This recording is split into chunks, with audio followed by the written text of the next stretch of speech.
This video is sponsored by Dr. Phone.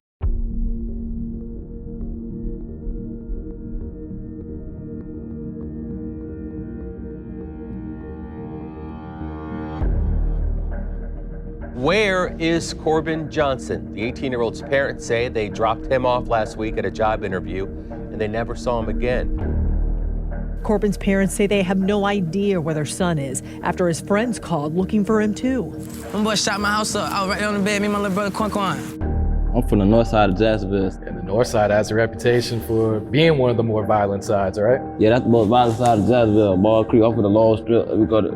Gunfire erupts in a local neighborhood, leaving one person dead. He was shot and killed in the parking lot of a northwest Jacksonville apartment complex. Her family was woken up about 1:30 in the morning Saturday when a brick came crashing through a sliding glass door in the back of their house. Friday, the city had 3 shootings within hours. One was in Durkeeville, another was off Gate Parkway, and another near 20th Street in Talleyrand. Those gunshots killed a man in his mid-20s who was standing outside the front door of this employment agency. 3 people were shot, and the search is on now for 2 suspects. Shell casings and markers cover the 2100 block of Brooklyn Road. JSO says a suspect fired about 50 shots around 2:30 Sunday afternoon. The men were driving when another car pulled up next to them and began shooting at them. 22-month-old Aiden McClendon was shot and killed. 4 men were shot. Shot in the head. Shot in a mass shooting. He was shot and killed. Shot to death. Shot. Gunshots. I heard 6 gunshots.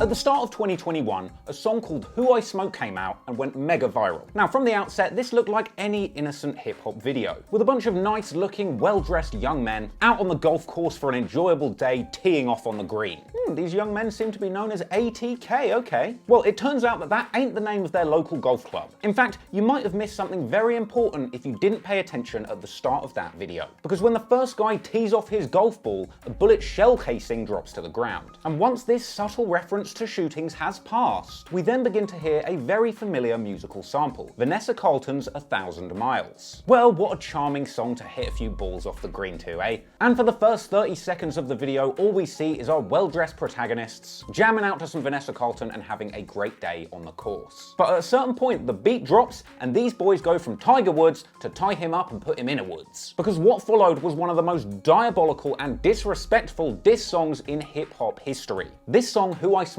goes on to reference around half a dozen murdered gang members, many of whom were only teenagers when they were killed. No real guns appear in this music video, only hidden and coded references to violence, like the shell casing dropping to the ground at the start, or the toting of fake water pistols instead of real guns. So the charming settings of the visuals of this music, combined with the demonic gang shit that the rappers are actually speaking about, unsurprisingly made this piece of media go mega viral. And before you know it, it seemed like everybody on social media was singing Who I Smoke. However, very few people took a step back to understand exactly what or who these gang-affiliated golf course gophers were actually talking about. Since then, countless of hilarious reaction videos have been made to Who I Smoke, along with a handful of breakdowns which try to get to the heart of exactly why these two groups in Jacksonville have been beefing for so many years. Now, I've spent the last few weeks taking a closer look at this story, and I would say that until now, nobody has truly captured the magnitude of the wild shit that has gone down between these two groups. And after everything I've learned, I'm honestly convinced that this right here is the bleakest, darkest, and most disrespectful feud in rap, hell, even gang history. Because in many ways, the Jacksonville hoods that the boys involved in this story come from are truly some of the most dangerous and deadly in the entire world. Seriously, some of what you're about to hear today is going to make Chirac look like Disneyland. So buckle up, pour a drink, roll a woods, and prepare yourself for one of the most craziest and heartbreaking stories that hip-hop has ever seen. But allow me to warn you people, this one is not for the faint of heart.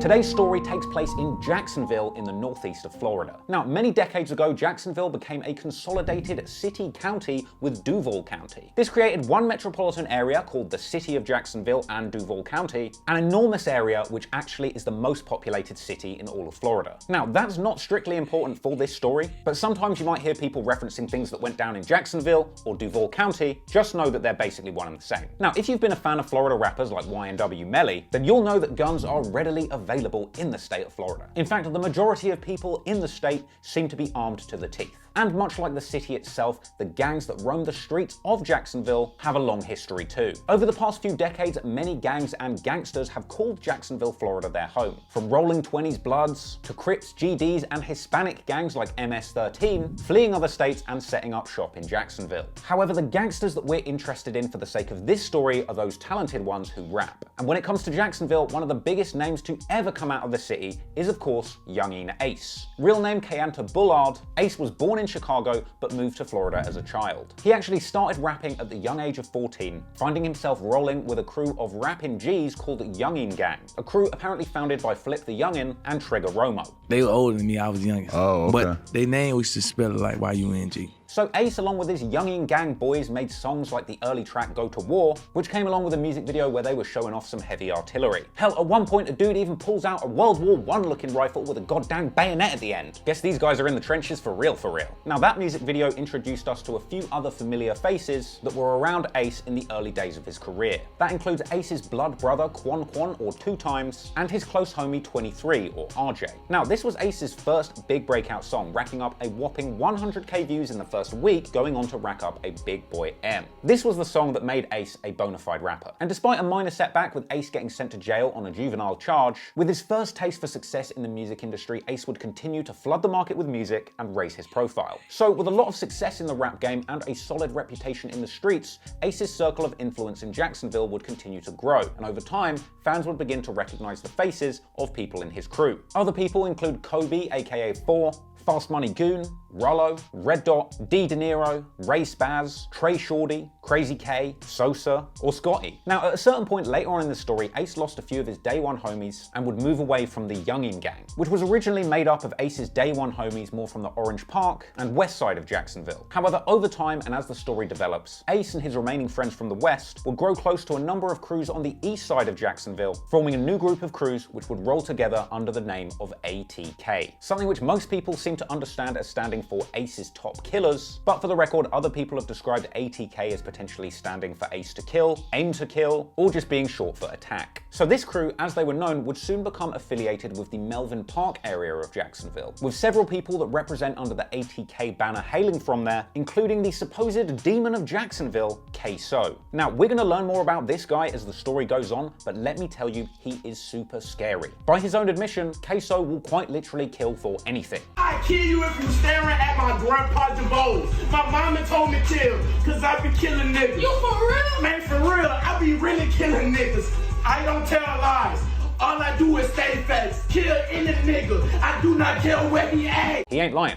We've also got KSoo's brother, Boss Goon, ATKYBZ, and also affiliated with ATK are the crew 1200, hailing out of 1200 block on the east side, a crew which back in the day has been referred to as 187 or Out West. Now this crew is affiliated with an area running from the TIAA Bank Field to Evergreen Cemetery and up to just before 21st Street. Some members of this group have been known to represent under the S4C, meaning Spaz for Corbin, a reference to a fallen friend of theirs. And you might also see Jump Out or Cuckoo Gang affiliated with members of this group too. And hailing from this area are several familiar faces such as Spinner Benz and his blood brother Whopper Wit the Chopper, aka Doochie, as well as A-Team Meechy, Bevel 5 or B5, Lil Popper, Greenlight, Lul Leeke, and Suge. So that's the ATK crew. Now let's have a look at their ops, KTA. But first, a word from our sponsor. I'd like to thank the Dr. Phone Virtual Location Changer for iOS for sponsoring today's video. Jeez. Listen, yo. Dr. Phone lets you change your GPS location on your phone easily without jailbreaking. The whole process is easy, so try it, bro. All you need to do is download Dr. Phone. You can get it on iOS or Windows. Launch the program, then just connect your iPhone. Then you're ready to set your location, let it flow. It's great for if you're playing games like Pokemon Go. You can drop your character anywhere on the globe with just a few clicks, all from inside your home. And with automatic munching and 360 directions, you'll be able to move around in continuous motion using your keyboard to avoid teleportation detection, giving you a huge advantage, man. It's like a secret weapon. Dr. Phone is perfect for those who wanna play without going outside ride on rainy days. I live in the countryside where things are pretty, but I use Dr. Phone to play games with people in cities. But it's not just a game, and Dr. Phone can keep you safe. Keep your location private from the ops and the snakes. With Location Changer, secure your personal space, cause there's so many snaky apps tracking you these days. So if you want more privacy day to day, or an edge on location-based games, go and download Dr. Phone today for iOS, link in the description on this page.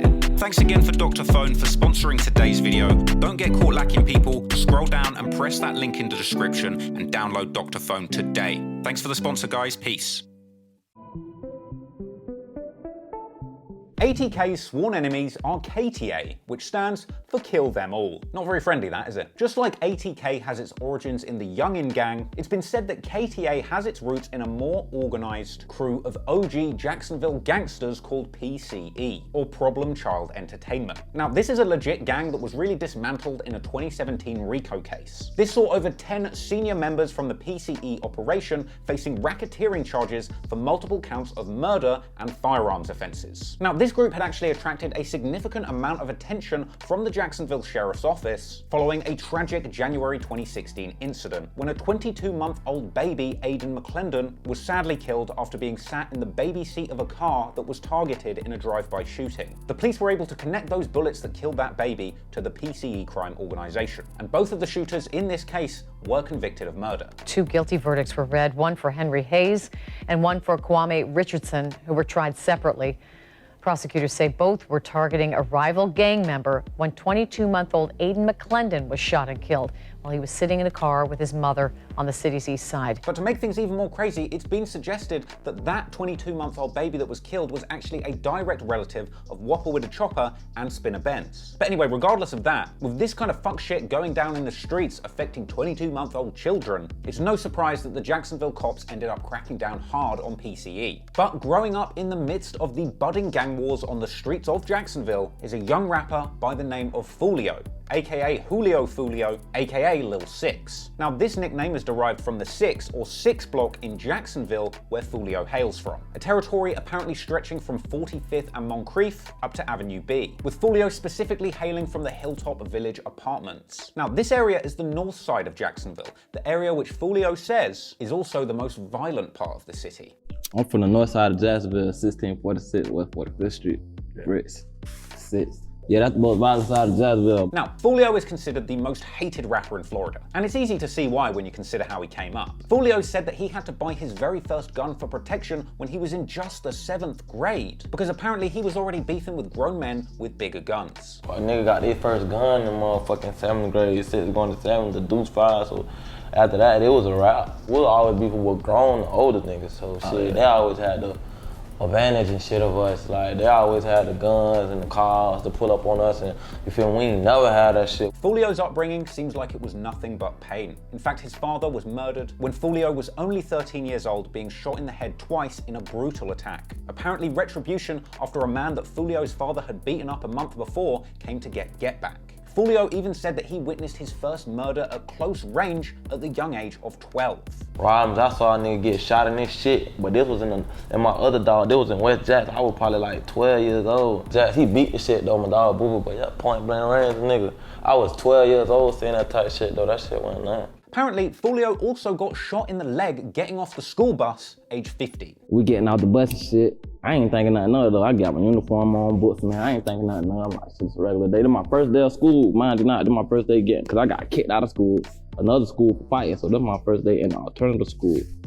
So boom, nigga ran through the cut when the shooting. I got hit on my motherfucking hip one time. So having described Jacksonville as a literal war zone, then it's no surprise to find out that apparently Foolio had lost around 15 friends to gun violence before he had even turned 20. In fact, you'll hear Foolio telling his deceased friends to rest up in his music frequently. Names like Vontae, Kendre, and Newski pop up in Foolio's music frequently, but thankfully, being forced to literally dodge bullets on the way to school in the morning as a kid didn't dampen Foolio's spirit. Apparently, he was always a charismatic young spitter and was apparently rapping his entire childhood despite the violence going on around him. I always been a rapper, like, That's just been me, a rapping that nigga. Like, I always know how to rap, so I would do it. The first song of Foolio's that got a few 100,000 views was the track Coming Up, and off the back of the success of that song, he would drop mixtapes like Who I Am before leveling up with the sequel called Industry Invasion. Over time, Foolio would gradually pick up a bigger buzz and more attention in the industry, eventually landing in the studio with some big name producers. Most notably, Atlanta legend Zaytoven, creating bangers like How You Do It, and the fully Zaytoven produced mixtape 6 Toven.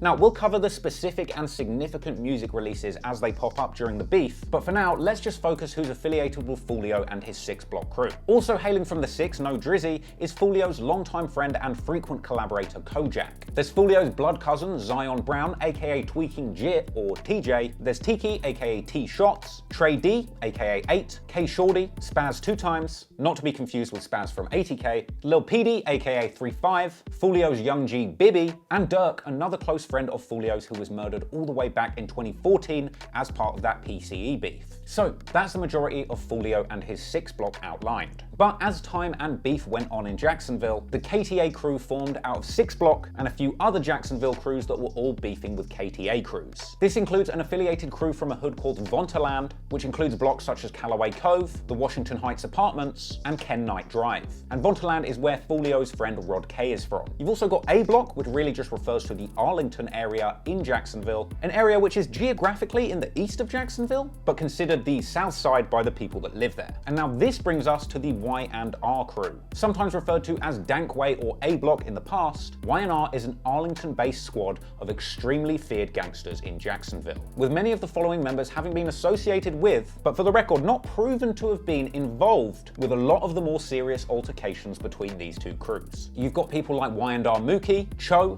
Bree, Lil Ron, Y&R Slugger T, who for the record, being one of the only white guys involved with these crews, seems to attract some pretty crazy and kind of funny comments online. For the record, I think Y&R Slugger T looks like a pretty tough guy who looks right at home in Y&R, and for the record, I also do not want any problems. Anywho, also repping these parts is Baby 9, aka Juju, Lil 9, and Mr. Beatbox himself, Spot'em Got'em, who's apparently originally from Lackawanna on Jacksonville's west side, but he's known to rep Arlington, showing love to his set by spending one of the early bags that he got on this bust-down Y&R chain. And funnily enough, on the day of recording this, I just found out that he apparently dropped that chain off a jet ski. Anyway. Got another piece, man. 30 ball in the fucking water. 30 ball in the water, bro. Like I said before, that's not everybody that's associated with Foolio, 6 Block, or KTA, but just some important faces that are going to be relevant for this story. And just for the record, so that it's super easy for you guys to understand, Arlington is from A Block, which is considered the south side of Jacksonville. Foolio is from 6 Block, considered the north side of Jacksonville, most dangerous side, so that's north and south under KTA territory. You've got Youngin Ace, who is originally from the west side, but eventually ATK ended up including a lot of people and crews from the east side too. So basically what you got going on in Jacksonville is north and south beefing with east and west. I hope that makes it a bit easier to understand. So now you know the people involved, the turf being fought over, and the history of crime in the city, you're ready to take a closer look at why these two groups started feuding and how this became one of the most deadly feuds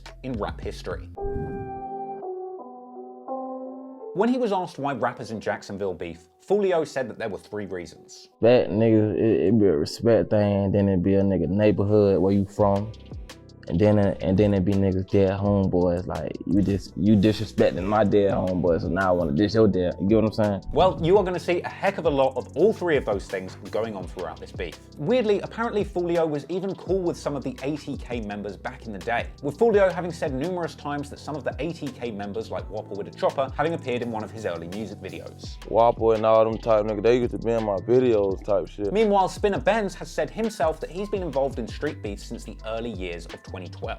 Now look, it's pretty difficult to trace things back right to the beginning when these beefs kicked off between whoever was involved back in the early days. And it's clear that a lot of the bad blood in the Jacksonville gang community has been passed down from older generations of gangsters that have been beefing over all sorts of things for years and years. But at the very least, there are a handful of inciting incidents that can help explain some of the earliest catalysts in the beef between ATK and KTA. The killing of 22-month-old Aiden McClendon on January 2016 was an early milestone in the PCE gang war. before. It's been alleged that the drive-by that ended up killing that child was a direct retaliation for a shooting that happened earlier that day. But when you look closer at that particular case, it was actually revealed that things had kicked off a year before this, with these two crews facing off at a Kodak Black concert in Jacksonville. Apparently Kodak was on the road playing a show in Jacksonville when members from both sides found themselves in attendance. First Coast News published an article about the Aiden McClendon case, which suggested that it was actually a turned-down handshake at this Kodak Black show, which led to a fist fight, which led to tit-for-tat shootings, ultimately culminating in the Aiden McClendon case. This beef was apparently between members of PCE and 187 Out West, the crews that would later evolve into KTA and ATK respectively. So in November 2015, these two crews have a beef over a handshake at a Kodak Black concert. In December 2015, Suge, real name Avery McKnight, is killed in a drive-by that injured two others, including a 3-year-old child. In the last 90 minutes, we've learned 3 people were shot, and the search is on now for 2 suspects. JSO says they spoke to a witness who saw a black Toyota Camry speed off from this area. This is the area where the shooting happened.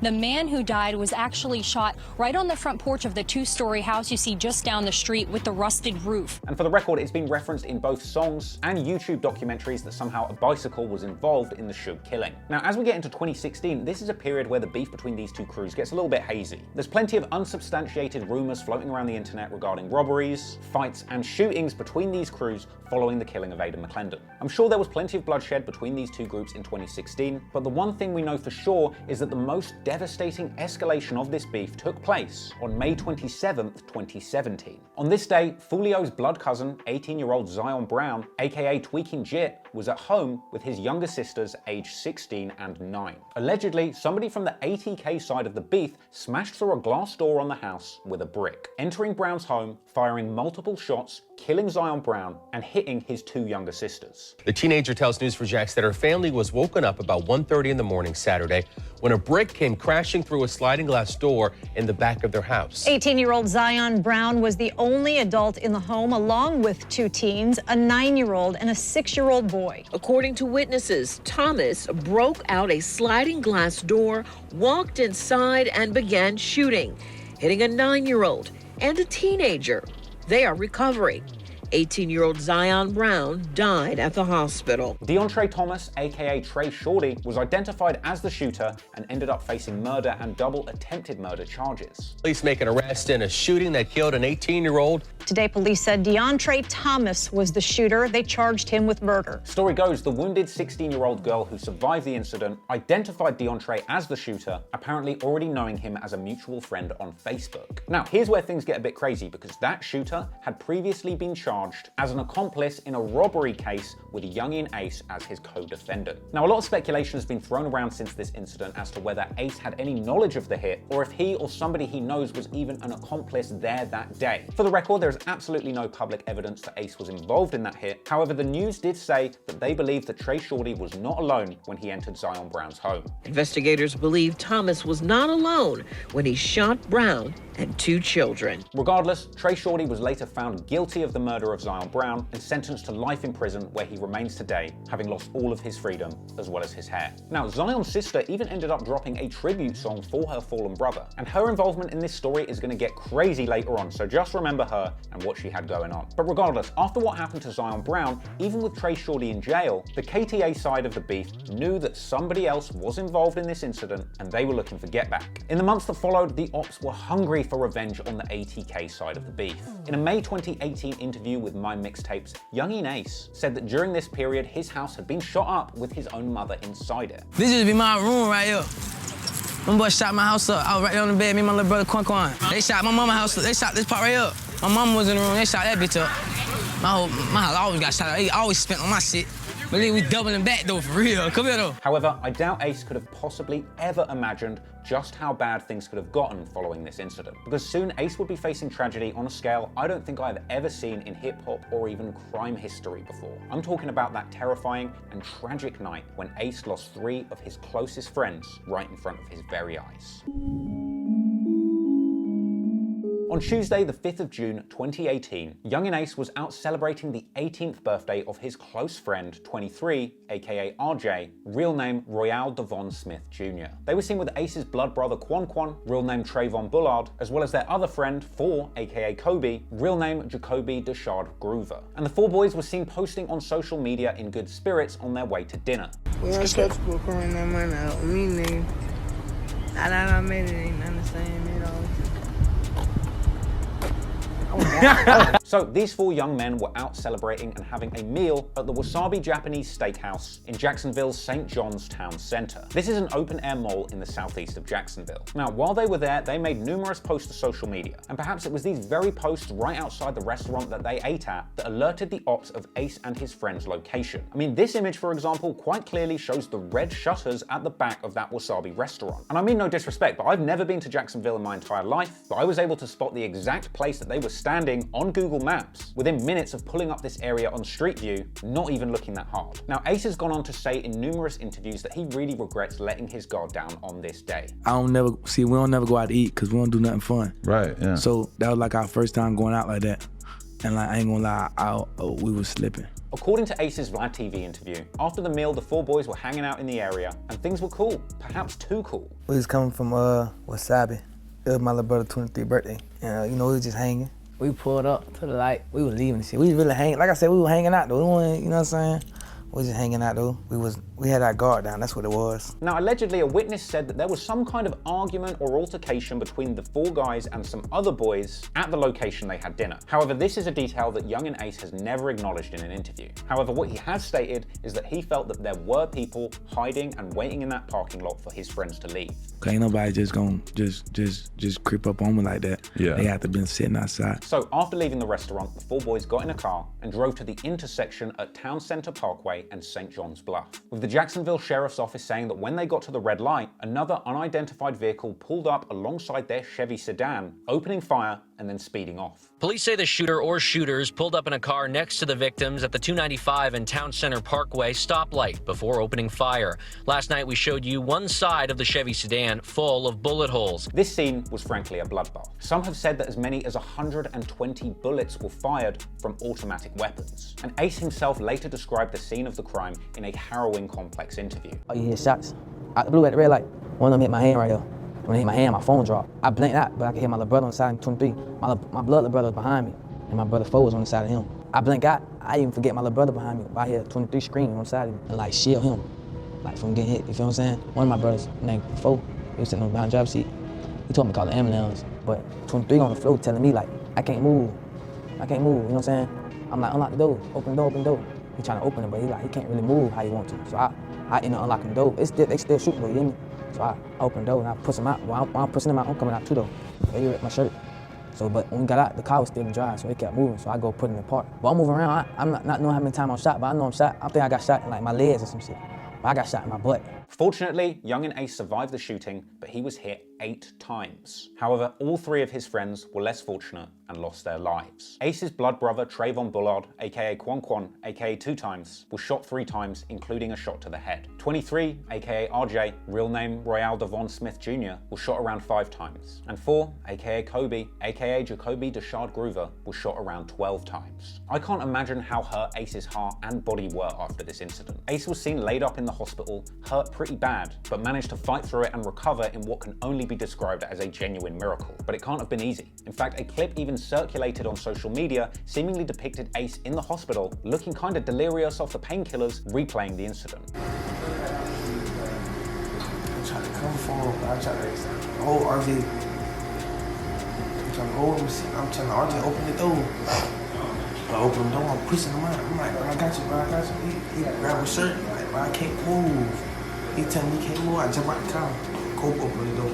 Cope said, call it in. It's compromise. But to make things even worse, Ace ended up getting done pretty dirty by the authorities and the American health system. Because Ace apparently didn't have any medical insurance, and the sheriff's department that should have stepped in and made sure that he got the medical care that he needed didn't do that, with Ace basically not getting the medicine he needed and being thrown out of the hospital early, with numerous bullets still inside him. He'd been shot 8 times, and I believe at that point we had 3 or 4 or 8 bullets inside of him still, considering he really needed to go to a hospital. Because he didn't have insurance, the hospital wouldn't take the bullets out of him. So while he was in custody, it was really became that part, it was the responsibility of the sheriff's office to make sure he got the medical care he needed.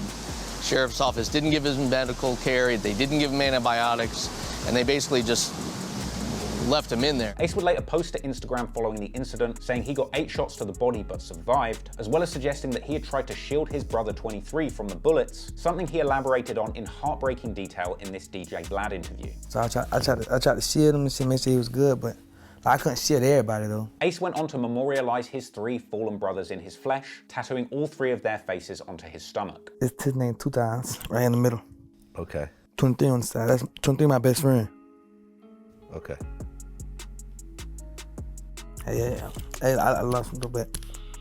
Shit. Now, initially, cops put it out there publicly that this was gang-related. Right now, JSO is searching for whoever fired the shots that killed 3 teenagers and sent a 4th to the hospital. JSO says the shooting was not a random act and that one of the victims and the survivor are gang members. Keontae Bullard, known as Young Ace, is the sole survivor of a quadruple shooting not far from the St. John's Town Center. His 3 teenage friends, Trayvon Bullard, Royale Devon Smith Jr., and Jacoby Deshad Grover, were killed. Ace's friend spoke with Action News Jax anonymously. Yeah, they killed 3 people, but one of them still alive, so whoever they come back for. However, despite Jacksonville's amazing detectives working out that this was gang-related, there was 0 arrests made in the case. Another detail Ace recounted with great discomfort in his Vlad interview. Were there any arrests made in this whole situation? Oh, no. No. Oh wait, no, scratch that. The cops actually did make 1 arrest after this incident, Ace himself, who ended up in jail, still injured, for violating his probation because he had been seen at a gun store earlier that day, holding an unloaded firearm in a gun store, which apparently he wasn't allowed to do. Police say Keontae Bullard, who is also known by his rapper name Young Ace, is charged with violation of probation. Last October, Bullard was sentenced to 31 months probation after appearing before a Clay County judge and pleading no contest to accessory after the fact. Well, police say he had a firearm on him, which is against his probation, of course. So this morning he is in jail, set to make his first appearance in less than an hour from now. It appears some people, though, are a bit upset and angry about Bullard's arrest. JSO says its communications center received nearly 700 calls in about an hour and a half's time because of a social media post related to the arrest. They say the post advises he is supposed to be in the hospital right now, but is in jail instead. Kent, when we put Keontae Bullard's image on the news that night, someone who had been at Shooters here on University Boulevard recognized him from just hours earlier. Hours before the shooting, he was shopping at Shooters on University Boulevard. So they had Ace all up in court, denying him bail, while he was still suffering from his injuries, with 6 bullets still in his body and Ace struggling to even stand. And after getting to jail, things didn't get better for Ace, because they made him shave off his trademark hair and refused to let him go to his brother's funerals. And hell, apparently at one point they even tried to give Ace the YNW Melly treatment, attempting to pin the blame for the triple shooting on Ace himself. They were like I said, a lot of people, they were blaming me for it. Like, even the police would tell my mama that, oh, I did it. Later that month, thankfully, Ace's lawyer was able to get him out of jail, but not scot-free. He was placed on house arrest and had his probation reinstated. But at least he was free and able to get back to what really matters. No, not sweet vengeance, music. Laying in the hospital bed, they shots to my body and on my mind and my brothers. They say, them 3 didn't make it. Tears full of pain, no other way I can take it. Heartbroken, body filled with wounds, the jail ain't giving my medication. Stuck in confinement, wondering where the hell is my destination. Seeing my mama cry, my motivation. I know I'm blessed, God here to save me. Some say, I'm a walking miracle. So Ace got out of jail and channeled his emotion and his pain, quite literally, into his music. With a headline track titled Pain, with his song Pain reflecting on the incident and his feelings about it becoming his biggest song at the time. The song Pain was from his Life I'm Living mixtape, which for the record also had the NBA YoungBoy assisted banger Gifted, which makes sense to me because from having listened to quite a lot of Young Ace, I feel like my best description of him is like a Floridian NBA YoungBoy who's actually a bit easier to understand. Anywho, thankfully, Young Ace was able to survive this tragic incident, still breathing and still recording. However, there was one person not quite as happy as me to see Ace survive, and that was Foolio. Because if you think disrespecting the dead is somehow something new that was invented by these guys recently, you are mistaken. Because not long after the shooting happened, Foolio took to social media, not only giving the impression that he knew something about the shooting, but also suggesting that he initially thought Ace had passed away too.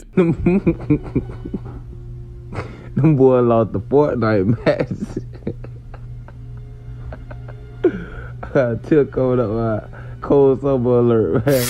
2-3 pack, man. Ace pack, bitch. I don't know what happened to the nigga Ace and his brother and shit. Get well, Ace, you know, condolences to your family. Fuck them other niggas, I don't give a fuck. Fuck, nigga, no, I don't even really fuck with Ace like that, and I don't really too much give a fuck about none of the situation.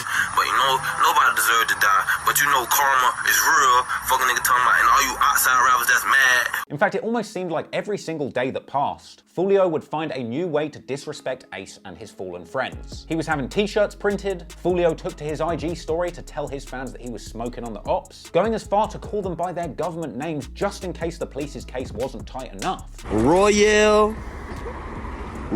Smith. This that 4X. Who else that is? Dun, dun, dun. Around a month after the shooting, Foolio dropped the song Fuck That, which had disses aimed towards Young and Ace and references towards the hit, with Foolio saying he puts on his ski mask, calls up P and tries to shoot threes, saying that chopper turned Ace's team to dust, saying he could have killed a rapper, saying his team are 5 bodies up, and on the chorus of the song, Foolio did one of the craziest things I've ever seen in a rap beef ever, saying that the whole city wants to kill him and then rapping his actual home address. Now, this perhaps wasn't such a good idea, considering the fact that Foolio would later reveal that the same year that he rapped those lyrics, his house got shot up with his mother catching a stray bullet. Nah, my house had got shot up. The nigga had spent on my house and shit like that, and my mama got hit one time. Considering how grisly the hit on Ace and his brothers were, it's no surprise that deadly retaliation was only around the corner. On July 23rd, 2018, a reunion was taking place on Jacksonville's east side at Philip Randolph Park, with around 1,000 people in the area. The following Facebook video captured the moment that gunshots were fired in the crowd, causing a panic in the park. It appears to show a woman running from gunfire at a block party in Jacksonville. Action News Jax first broke this story last night. Police say a man was killed when dozens of rounds were fired on a Philip Randolph Boulevard. KSoo told Action News Jax Brittany Donovan that 1,000 people were at the block party at that time. It turns out that these shots had been fired at a man named Lawrence Davis, aka Trey D, aka 8. He was a close friend of Foolio's who would sadly pass away later in the hospital. Has identified the 21-year-old man killed during a local reunion on the east side. Investigators said that Lawrence David was shot to death Saturday. A few weeks after this, 6 Block tried to retaliate for Trey D's killing, an incident where 3 people were shot. Okay, this is kind of funny. So Lil Popper actually copyright claimed this video before I took it live because he'd used the audio from this news report in a song and put it on Spotify without permission. So I can't show you the news report. And funnily enough, this claim obviously led me to discover that it was actually him that got shot in this incident, Lil Popper. He actually talks about it in the song Purple Heart, which I can't show you any of because he's copyrighted it, but there you go, fun fact. It was also this month in July 2018 that a young man named Corbin would go missing, and he wouldn't be heard from again for an entire year. Where is Corbin Johnson? The 18-year-old's parents say they dropped him off last week at a job interview, and they never saw him again. Now, if you're thinking maybe the teenager just ran away, Jacksonville police say they don't think so. Corbin's parents say they have no idea where their son is after his friends called looking for him too. His parents say their son often hung out with friends on the city's east side of town. Now, unfortunately, also as we get towards the end of 2018, Young and Ace would unfortunately find himself back in jail again for violating his probation. But what did he do to violate it? He went to the mall without permission. Ace turned himself in, posting a social media clip telling his fans that by the time you see this, I'll already be in jail. I'm out this bitch now. I ain't gonna lie. Shit, I post this video, I'd be in jail right now. I already knew this shit would come here. They don't wanna never see a nigga win, they wanna see a nigga. You know what I'm saying? But I knew this was coming. But yeah, they done took me to jail. If you see the video, I'm already in jail. Shit. Meanwhile, Foolio is continuing to make music and pick up a buzz. It's actually around this time that he drops his Sixtoven project with Zaytoven, as well as the song Dirk's Story, a tribute to that fallen friend of his that passed in 2014, where he told the story of them going from enemies to friends and saying that Dirk was set up. In that song, Foolio also expressed hurt he felt for the murders of his cousin Zion and Trey D, with the music video for Dirk's Story being a basic but very moving montage of throwback pics of Foolio and his friends. However, Foolio would soon go from mourning death to celebrating it, as another significant escalation in this feud would come on the 16th of January 2019. On this day, Young and Ace would release the song 2 Times Screamin', an emotional track reflecting on that night where his bros, including 2 Times, were murdered. However, on that very same day, only months after being released from jail on a whopping 10-year sentence, ATK affiliate Willie Addison, aka Boss Goon, is performing at the Paradise Club in Spring Park on Bat Meadows. However, after he finished performing, he gets into a car and leaves the venue with his blood brother KSoo, their father, and 3 other friends. But when that car gets to Emerson Street near Spring Park Road, another car pulls up, opening fire on the packed Chevy Tahoe, with all 6 people inside the car getting hit. Boss Goon unfortunately didn't make it, with his father describing on the news the grisly scene as he drove the whole car to the hospital after they were shot up. He was in the truck with 5 other people. His dad, Abdul Robinson, was driving.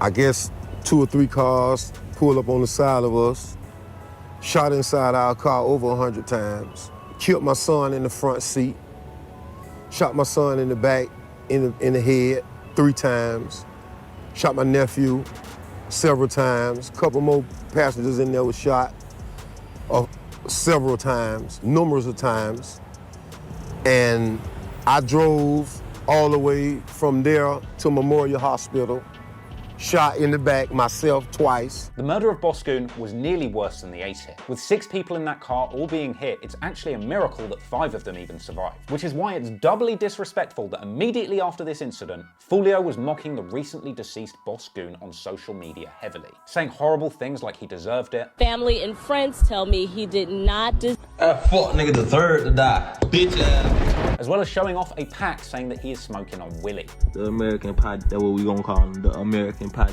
Willie. He ain't make it, Willie Ralo, he ain't make it. Ironically, Willie's father told the news following his son's murder that he wouldn't be seeking revenge. He wants people to know he's not retaliating for the murder of his son. I want justice for my son. I'm not sending nobody out there. They got quote unquote, I'm supposed to have hits. Well, maybe he's not going for revenge, but the same couldn't be said for his other son, KSoo. In the weeks that followed the murder of Boss Goon, there were deadly shootouts between both of these crews. And 2 weeks after Boss Goon's assassination, 50-year-old Damon Rothermel was shot and killed while riding his bike on Emerson Street. An innocent bystander apparently hit by a stray bullet fired during a shootout between 2 cars involved in this beef. Shortly after 1 p.m. Thursday, Emerson Street became a major crime scene following a deadly shooting. Witnesses say it sounded like a gun battle between 2 parties in separate vehicles. By the time the gunfire ended and the shooters were long gone, a bicyclist was found in the street on the ground. Witnesses say he had been hit by gunfire. The man was pronounced dead at the scene. Now, the cops would later charge Dominique Barner from ATK with the shooting of this bystander. And remember that for later because it's important. Because Barner wasn't arrested for that crime for over a year. And over this period of time, he would allegedly continue to be a serious shooter for the ATK side. Now, naturally, all of this activity in the streets attracted the attention of the JSO, Jacksonville Sheriff's Office, who swept up numerous KTA affiliates who had been seen in music videos toting guns in what was known as Operation Wrap Up. 6 people arrested in Operation Wrap Up. Right now, police are searching for 3 others. This is some pictures of videos that they've had, and you can see in these pictures that these men or these teenagers actually have guns and they're pointing at the screen. Now, the sheriff says that these 9 people, even though they're still looking for 3, can be linked to some very serious crimes, recent crimes here in Jacksonville. However, they clearly didn't get the most motivated of shooters, because allegedly in February 2019, KSoo would avenge his fallen brother by taking the life of a KTA affiliate incredibly close to Foolio, killing a 16-year-old boy with probably the most famous name associated with this entire beef, Bibby. Gunfire erupts inside a Northwest Side apartment complex. It leaves this 16-year-old dead. Neighbors say that the shooting sounded like a war zone. Sky 4 captured the large crime scene outside the Hilltop Village apartment complex off 45th Street just before 3 this afternoon. Family members have identified the 16-year-old boy who was shot and killed inside the parking lot of Hilltop apartment complex as Adrian Gaynor Jr. Yes, several hours ago, there was a large group of people that gathered here at this memorial site to pay respects to the young man who lost his life here. Eyewitnesses are telling us now that Gaynor was being chased to this exact spot where he lost his life. On February 25th, 2019, 16-year-old Adrian Gaynor Jr., aka Bibby, was shot dead in a brazen attack carried out with automatic weapons at the Hilltop Village apartments in Jacksonville. This hit was allegedly carried out by KSoo, and today he is still being held on charges of murder for this case. However, just like we said earlier that Barner wasn't charged for quite some time, KSoo would remain free for over 2 years after the murder of Bibby. And I'll be honest, KSoo pretty much spent that entire 2 years on a self-snitching world tour. In fact, the eventual indictment against KSoo for Bibby's murder included references to social media posts KSoo had made where he appeared to mock Bibby's death and take responsibility for it. The report also says Robinson, quote, posted several photographs and videos bragging about the murder. It took 2 years before police issued this arrest warrant for Robinson. A few days after the killing, Bibby's mother marched vowing to get justice for her son. This evening, loved ones gathered to remember a local 16-year-old. He was shot and killed in the parking lot of a Northwest Jacksonville apartment complex. For the first time tonight, we're hearing from Adrian Gaynor's family, who's seeking justice for his death. We pray for the mother of God, Miss Elizabeth, oh Father Lord. God, as friends and relatives gathered under this gazebo to remember 16-year-old Adrian Gaynor, his mom and his grandmother begged for the violence on Jacksonville streets to stop. Y'all get together and y'all pray. And put it down. Please put it down. Gaynor's mother says she will not rest until the shooters are captured. I'm gonna rock this city until they get justice for my baby. Until everybody involved are arrested, I am gonna shake Duval County. A while after this, KSoo ended up responding on social media, dissing Bibby and mocking his mum for calling for a march over his death. That cremated man.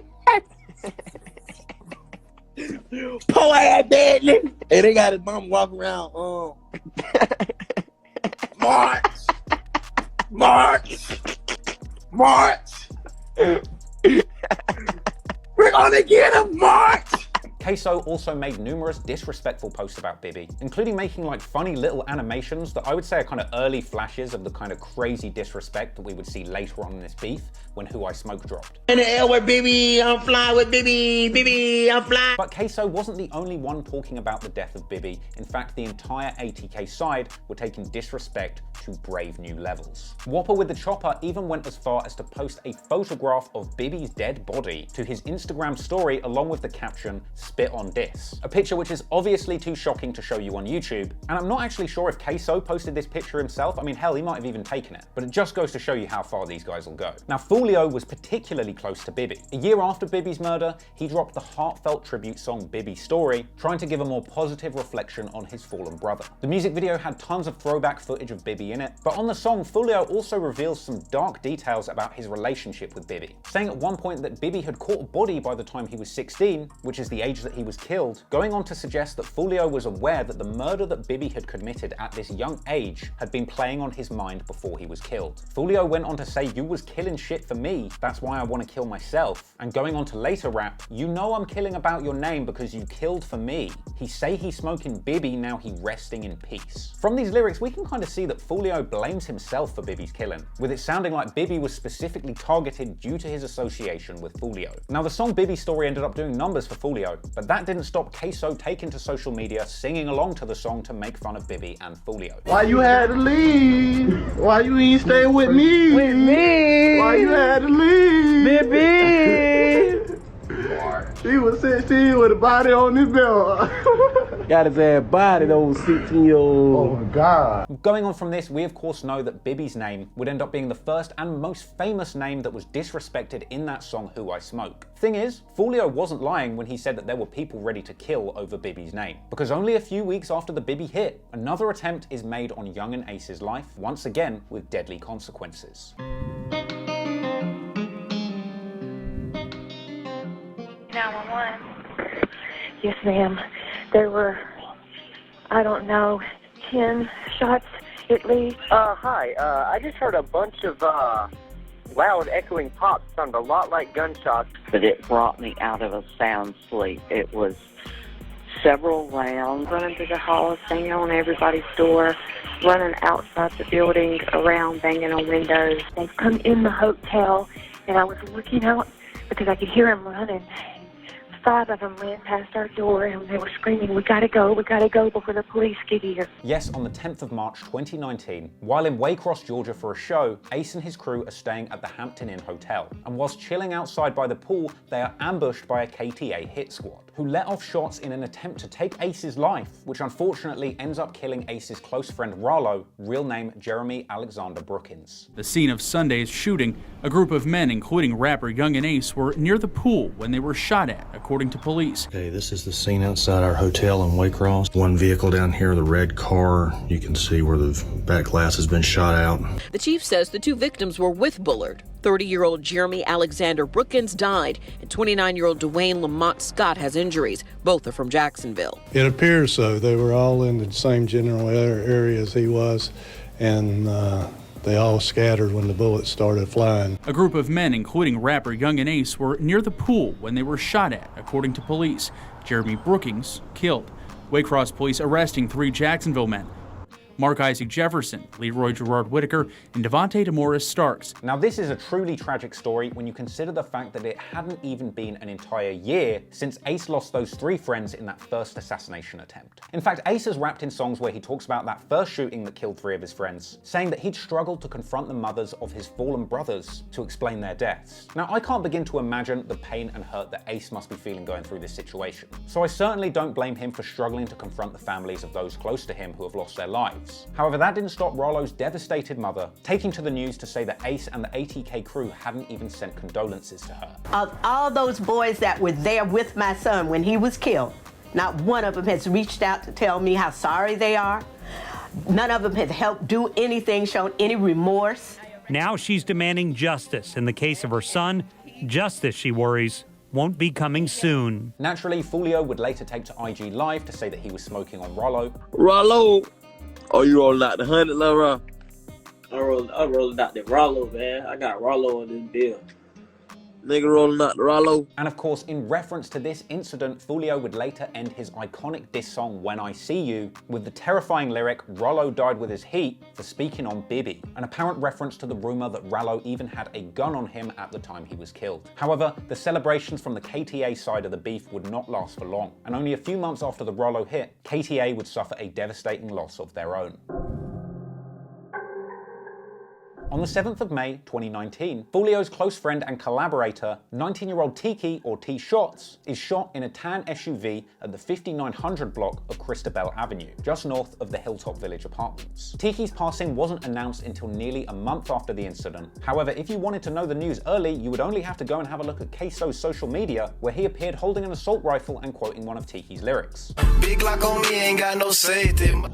Big lock on me, don't got no safety. In the months following Teki's slaying, countless disses against him made their way into ATK's music, dissing the fallen op and saying they're smoking him. Of course, Teki was one of those names along with Bibby, who was famously disrespected on Who I Smoke. Thing is though, around this time, the ATK shooters were very active. And it wasn't just their enemies being targeted, it was the families of their enemies too. Also in May 2019, KTA shooters attempt to silence the sister of Zion Brown, with this going down on the 2-year anniversary of the Zion assassination. Remember at the start of this story when Zion Brown's shooter was identified as Trey Shorty by Brown's 16-year-old sister, who was also hit? Well, she had actually made a pretty brave post on Facebook calling out Trey Shorty as the shooter and saying that the police are refusing to help them. And well, in a hit apparently ordered from jail by Zion's killer himself, in an attempt to silence Zion's sister from speaking out publicly and testifying at trial, she was shot 14 times. McFadden says in retaliation to her son's murder 2 years ago, her daughter was shot 14 times in May. She believes her daughter was targeted. He was murdered by someone from their gang, and that person was sending messages from the jail threatening that if my daughter goes goes to trial that he would get somebody to kill her. Now, the young lady fortunately survived this assassination attempt, and ATKY real name Caleb Sheffield, ends up getting arrested for this shooting. But in a shock twist, only 18 days after he's arrested, charges are dropped after he provides an airtight alibi and video footage proving that he was in Orlando at the time of the shooting. 17-year-old Caleb Sheffield is set free 18 days after he was booked into Duval County Jail on 4 counts of attempted murder. Sources tell News4Jax a video proves Sheffield was in Orlando at the time of the shooting. If he's not the shooter, then that means the real one is still out there. Now, just when you thought this beef couldn't get more dark, do you remember a young man by the name of Corbin who went missing about a year earlier? Well, in July 2019, Corbin is found under tragic circumstances. According to police, his skeletal remains were found in a wooded area in northwest Jacksonville. Corbin Johnson's family reported him missing July 13th, 2018. The 18-year-old disappeared not long after a job interview. Now, 1 year later, his case is being investigated as a murder. Corbin Johnson was last seen alive in July of last year. Then last Friday, a man discovered the victim's skeletal remains in a wooded area of northwest Jacksonville off Utsey Road. Sky 4 flew over the scene as police investigated. You can see multiple yellow evidence markers and a dog sniffing around the wooded area. Now, the loss of Corbin is why some ATK members rep S4C, or Spaz for Corbin, and Foolio would later speak on what happened to Corbin in a pretty disrespectful tone, saying what happened to Corbin is his worst fear. This is my worst fear, bro. If you go on News4Jax, bro, the nigga Corbin really did got kidnapped. Like, I know he got abducted. Do you know how much sense that make? Because when you grown, you get abducted. You don't get kidnapped, like, type shit. That man got abducted, real like, that's my worst fear, a nigga kidnapping me. I swear to God, bro. Like, I swear to God, on the news, it said that man bones got found. Like, that man bones got found. Just bones, I swear to God. They said a nigga was mowing the line and ran over that man bones. I swear to God, I ain't making this shit up. No cap. You going News4Jax right now. Nigga was mowing the line and found that man bones. I swear to God, no cap. Why I be down for nigga kidnap me, but I'm finna kick, scream, holler, bite your ass, pinch your ass. I'm finna do whatever, man. Nigga ain't kidnapping me, bro. That nigga Corbin got kidnapped. Real boy, ain't none of my niggas getting kidnapped, bro. Real shit, bro. Now, with that kind of energy floating around, then it's no surprise that there was some heavy disrespect incoming from the other side. And in September 2019, KSoo would make the news. But this time, not for a grisly crime, but instead getting inducted into the self-snitching Hall of Fame by attempting to release a music project with this cover. Yes, KSoo took to Instagram to announce the pending release of his new project titled Bibby Out, that came along with a front cover that depicts KSoo and ATKY quite literally smoking the dead ops, with these people all being pictured and named as Dirk, Vontae, Zion Brown, Bibby, and Trey D, all close friends of Foolio's who have lost their lives. But really, it's Bibby who is the centerpiece, and let's not forget, people, KSoo is literally sat in jail right now, charged with the murder of Bibby. I've got to say, this is probably the first time in rap history that the front cover of a project has been so disrespectful it has literally made the news. Because this cover caused an enormous uproar in the Jacksonville community, and I'll be honest, I wouldn't be surprised if this front cover itself, quite literally, didn't play a significant role in the investigation against KSoo for Bibby's murder. A controversial rap album cover is making its way around social media. The cover shows pictures of men who have been murdered in Jacksonville. Local rapper KSoo posted the picture to Instagram. The caption on the post says, "Y'all DM ATKYBZ and tell him to drop dead and I'ma drop it tonight." This album cover, a local rapper named KSoo posted on Instagram Monday, is frustrating for parents like Bonetta McFadden. Her son Zion Brown is on the cover. She says he and some of the other men in the picture were murdered. It hurts my heart, like, to see my son on there as a joke. Brown's mother is outraged. She feels like the local rappers are glorifying these murders by putting the victims' faces on the album cover. It's unclear if the rappers are directly linked to these murders. Now, in response to the uproar in the community over this cover, the Jacksonville Sheriff's Office began to look much harder at KSoo and the people around him. And eventually this extra attention would lead to some arrests, but not for quite some time. And so the violence in the street would continue, as did the disrespect for the ops on social media. And even with all the added attention attention of the authorities and literally being on the news from this album cover, KSoo didn't think for a second to switch up and act smarter. No, in October, KSoo would use the news clip about his incredibly incriminating front cover as an intro for the music video of his new song, KSoo Bitch. Yet another masterclass in self-snitching, KSoo rapped countless times that he was smoking Dirk and Bibby, as well as saying Bibby had a closed casket, I'm not surprised, and suggesting that he had shot at Y&R Mookie with a Draco. Now, Y&R Mookie actually clapped back on the song Gangster Talk, dropping the lyric, pulled up on him at the red light, went to ripping in this shit, a line which had a lot of people suggesting that maybe he had something to do with that shooting that left 3 of Ace's friends deceased. Anywho, meanwhile in November 2019, at least Young and Ace is staying focused on the music, releasing dope projects like Step Harder, leaving the street business to KSoo. However, with all of that extra attention KSoo was attracting in the streets with his criminal activities, or on the news with his disrespectful music, and well, it wouldn't take long for karma to catch up with him and his family, provoking a serious response.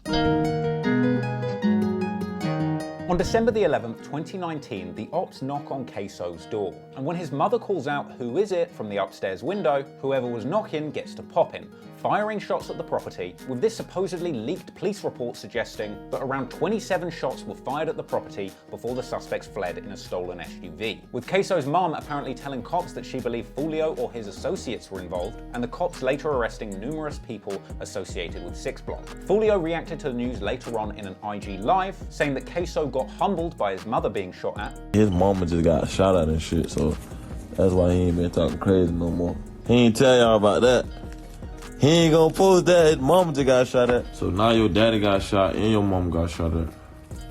And your brother died in front of him. Fuck him. And well, clearly not one to allow any kind of disrespect on his name, within a month, KSoo was back on the scene, retaliating. Initially with music, releasing the track Bang It Out on January the 5th, 2020, where he dissed 5 or 6 dead ops, including Bibby showing the Vancouver Grizzlies Bibby jersey that seems to have become iconic in this beef, as well as dissing Foolio's other fallen friends Kendra and Dirk from that album cover, and dissing several other KTA-affiliated rappers like Y&R Mookie, Slugger, and Cho, with Foolio clapping back and dissing Ace and KSoo on his response song In the Air that dropped a few days later. On that, Foolio said that KSoo's dad is a snitch, he dropped lyrics that refer to shootings at intersections, and saying that he's smoking 2 of the 3 people that passed away in that car with Ace. And well, less than a week after that, it would appear that KSoo and the ATK guys were getting busy, because on January the 15th, 2020, just 1 day shy of the year anniversary of the killing of boss Goon, KSoo's brother, it's alleged that KTA member and close friend of Foolio, Charles McCormick, aka Lil Buck, was tailed by KSoo and other people, including Dominique Barner. Remember, this is the guy that allegedly shot an innocent bystander off a bicycle during that shootout between 2 cars. So these ATK hitters allegedly follow Lil Buck from his home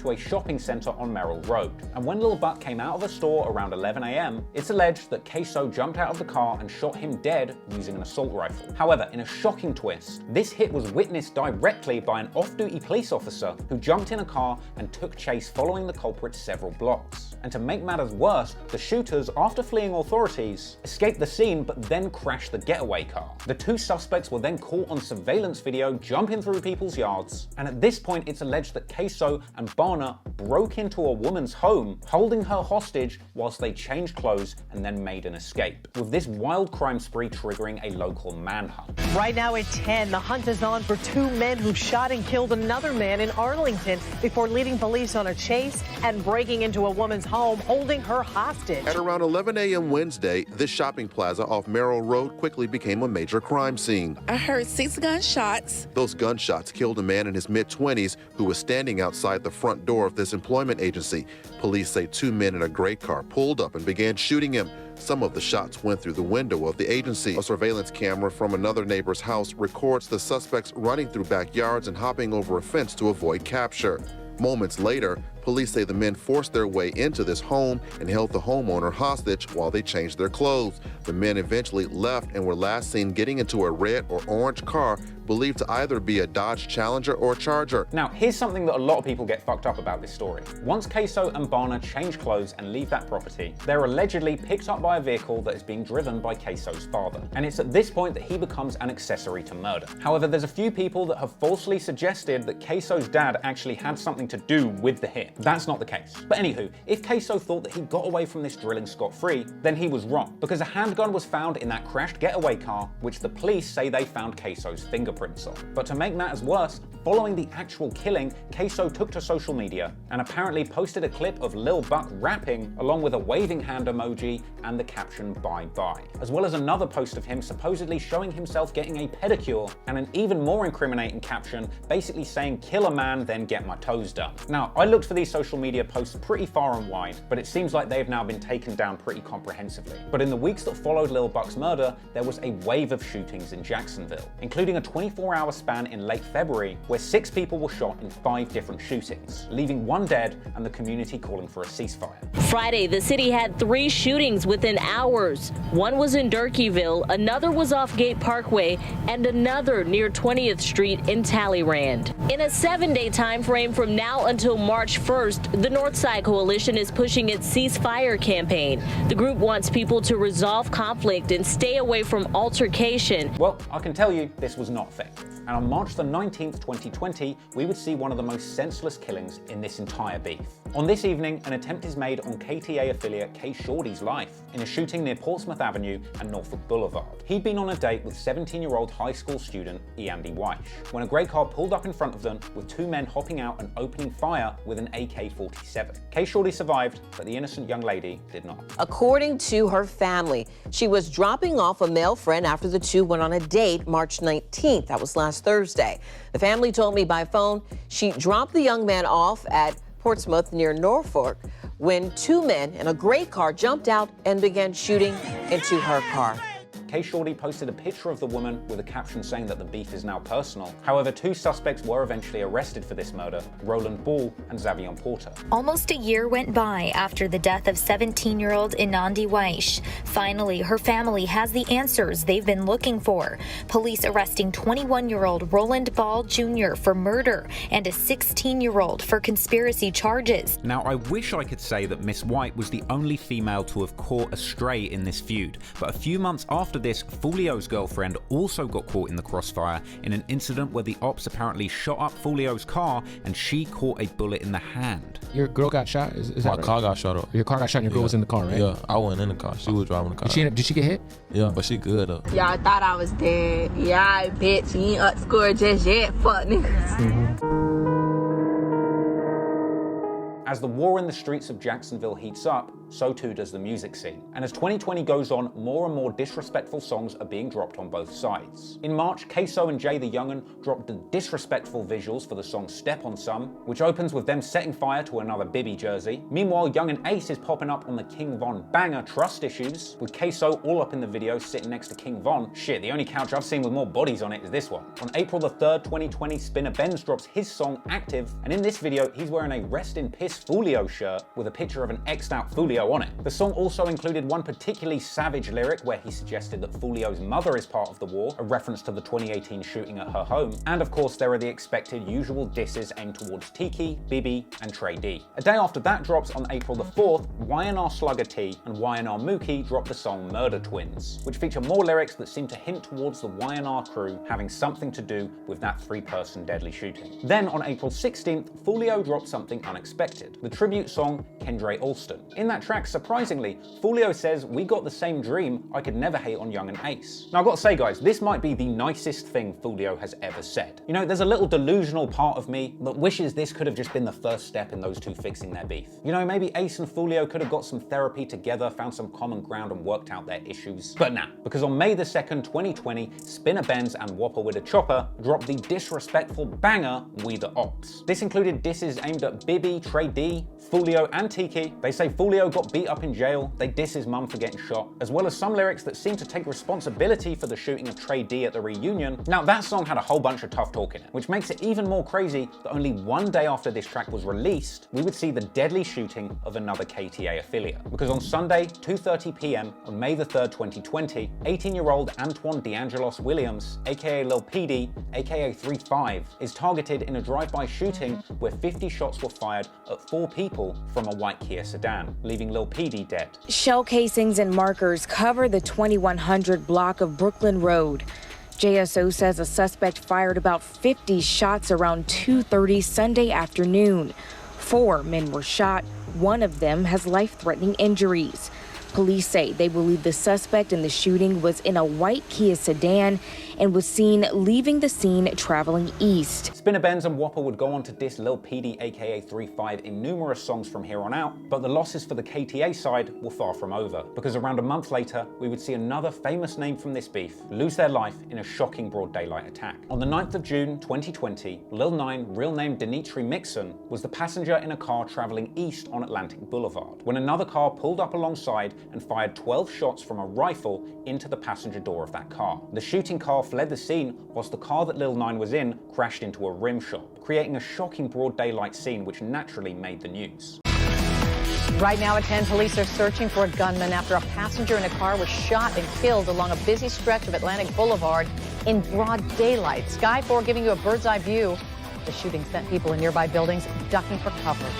Just like bop, bop, bop, bop. And this is surveillance video of the crash following that shooting in Arlington. We've highlighted the black car seen slowly driving down the street, a car police are now looking for in connection with this shooting. This store where police say the car carrying the gunshot victim crashed into the glass wall in the front. And get this, police say based on the shells that they recovered from the scene, the murder weapon appears to be a rifle. The area where the black car slows down is also the same area where police collected multiple rifle shell casings in the street, leading investigators to believe the shots were fired from the black car. But to make things even more dramatic, the shocking scene was captured not just by the news, but there was also direct footage recorded from the scene by the surviving driver of that car, which was immediately uploaded to social media. You need to wake up. You fuck niggas played. You fuck niggas played.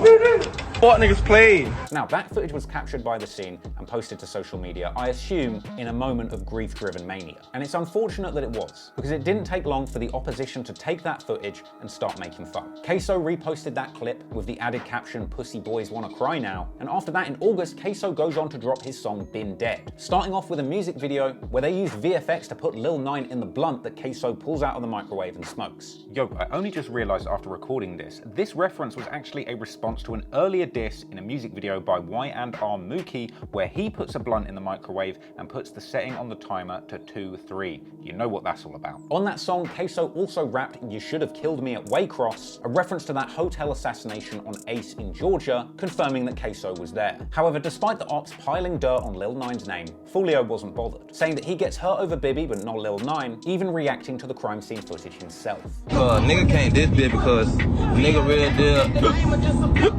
Bibby was like that. I ain't gonna diss Lil 9. I ain't say fuck Lil 9. I ain't say none of that, cause I ain't even. He dissing on Bibby. I ain't even say fuck 9. I said yo goof ass reported that man dead. What I said was yo goof ass reported that man dead like this. Like yo goof ass did this goof. Hey live, if this some real shit right here. Like I need y'all answer. He talking about get up, wake up. Foolio went on to diss the driver of that car, Iron Rap, for recording Lil 9 dying, saying that he needs to make up for that. You nigga played. He kept saying you niggas played. Nigga, you the one who played. Yo goof ass the one who played recording that man. I know his mama them hate your goof ass. I know that man mama them hate your goofy ass for doing it. You put that man dead body on. I know they hate your goofy ass. They Lil 9 birthday, man. The nigga Iron Rap gotta prove something, man. It's Lil Bro birthday or some shit today, man. You record that man dead, man. That man ain't happy right now. He ain't happy, bro. 9 ain't happy right now, Lil Bro. You make that shit look bad. The day I record my brother dead on the ground before I pick up a gun, I get all my brother the right to kill me. Kill me. Like I want what you posted that on his story for followers or something? Like what was you getting out of that? Like posting this man, they're like, what the fuck was you wanting? Some likes or some shit, some sympathy? Of course, we all know now that Lil 9's name famously made it into that chorus of Who I Smoke, along with Bibby and Teki. And funnily enough, following that song's release, Young and Ace would end up being on Instagram Live in a diner when he gets confronted by Lil 9's cousin, telling him that he's a dead man and saying that Lil 9 got wasted like real-life GTA. Your ass though, you dead. Now Lil 9, that is your cousin. Nigga, fuck your cousin, nigga. Fuck that dead ass nigga. Fuck that dead ass nigga. I'm smoking this dead ass nigga. Real shit, nigga. I smoke more than I'm smoking Lil 9 dead ass. Fuck your cousin, nigga. Fuck your cousin, nigga. I'm tripping too. I'm smoking that dead ass nigga. That nigga been dead. That nigga died, he thought this was GTA real life. Wasted his crazy ass. After the Lil 9 hit, the shooters were working overtime. And after surviving the attempt on his life outside of Jacksonville in Waycross, Georgia, it was time for Foolio to experience an attempt on his life out of town. Because on the 6th of July 2020, Foolio was in Houston, Texas, doing some business, and whilst he was there, he posted a clip to social media of him outside on a block filming a music video. Oh yeah, with it. We're in the middle of Texas. Big bro, what you say, gang? We out here in the trenches thugging. In the middle of the month. Shit up in the man. You really got my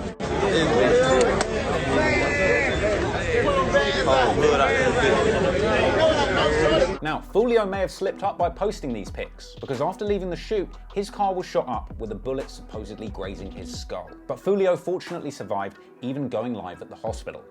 Bitch nigga shot me, but he didn't kill me. On Kendrick. You fucking stupid. When Foolio got out of the hospital, he even posted a clip of the damage that was done to his truck, but he was still driving and trying to guess what kinds of guns and bullets they'd used. Ain't shit, I'm still parked out back out the game. I thought I told you I'm a star in the same car now, bro.